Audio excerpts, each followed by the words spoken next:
आज़ादी के बाद इस तरह से आम आदमी के भविष्य निर्माण के लिए किसी ने इस तरह की कोशिश कभी की है क्या?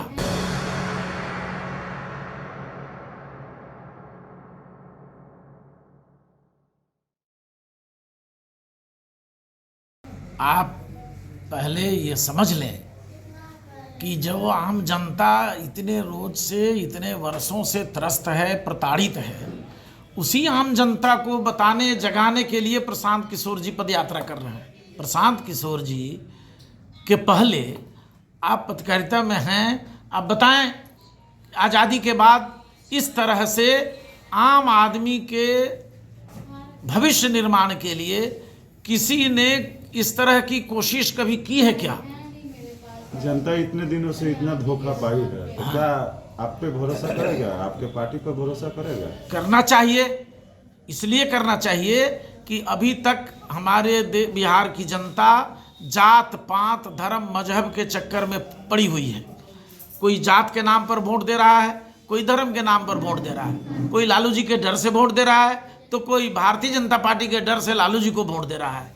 ये स्थिति बिहार में बनी हुई है और इसलिए बनाई गई है चूंकि अगर जात पात न जिंदा रहेगा तो इन जातवादी नेताओं का राजनीतिक भविष्य दांव पर अटक जाएगा। ये अच्छे लोगों को ही बुलाया जा रहा है, अच्छे लोगों को ही तलाशा ढूंढा जा रहा है। नहीं, पुरानी क्षेत्रीय पार्टी के भी सदस्य आपसे जुड़ रहे हैं, जिनको वहाँ मौका नहीं मिला है, आप में मौका तलाश। अगर वो जुड़ रहे हैं तो उनका स्वागत है, लेकिन हमारे यहाँ किन्हीं को भी सम्मान और पद वैसे ही लोगों को मिलेगा जो लोग ईमानदार हैं, सही हैं, चरित्रवान हैं और समाज के लिए सही सोच रख रहे हैं और बिहार को बदलने की सोच के साथ जज्बा रख रहे हैं, वैसे लोगों को हमारे यहाँ सम्मान है। अब रही बात कि दूसरे दलों की बात आपने की, भ्रष्टाचारी, तो ये मुझे कहना नहीं है, सारा बिहार, सारा देश, सारी दुनिया जान रही है कि किस तरह से भ्रष्टाचार में दूसरे दलों के लोग लिप्त हैं, किस तरह से वो लोग जेल की यात्राएं कर रहे हैं, किस तरह से वो लोग बार बार ईडी के घेरे में और शिकंजे में आ रहे हैं। ये बात कहने की नहीं है, ये बात आप सब समझ रहे हैं। तो अभी घाटे का कारोबार चल रहा है, घाटे का और पेट भरने का केवल धंधा हो गया है, उसे मुनाफेदार बनाना।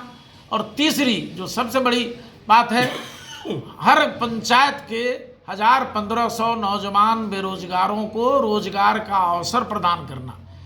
इतना ही नहीं, प्रशांत किशोर जी हर सभाओं में, हर गांव में ये घोषणा करते चल रहे हैं कि जब सत्ता बदलेगी तो एक ऐसी व्यवस्था का निर्माण होगा जिसमें भ्रष्टाचारी अधिकारी, भ्रष्टाचारी राजनेता, भ्रष्टाचारी मुखिया या कोई जनप्रतिनिधि, उनकी कोई गुंजाइश नहीं होगी उस व्यवस्था में।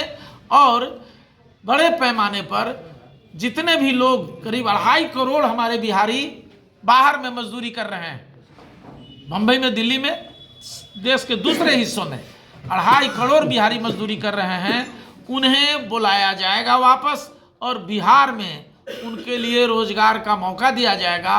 बैंकों के दरवाजे खोले जाएंगे ताकि वो अगर स्वरोजगार करना चाहें तो भी ठीक, कारखाना खोलना चाहें तो भी ठीक, और कोई व्यवसाय करना चाहें तो भी ठीक, खेती में पूंजी लगाना चाहते हैं तो वो भी, किसी भी क्षेत्र में उन्हें हर तरह का सहयोग मुहैया कराया जाएगा और एक नया बिहार का निर्माण होगा जिसमें एक ऐसी स्थिति पैदा की जाएगी। अगले 10 वर्षों के बाद, सरकार बनने के 10 वर्ष तक हमारी योजनाएं हैं, 10 वर्षों के बाद ऐसी स्थिति पैदा की जाएगी कि पंजाब, दिल्ली, हरियाणा के लोग हमारे यहाँ नौकरी मांगने आए, हमारे लोग वहाँ नहीं जाएं, ये स्थिति बनेगी।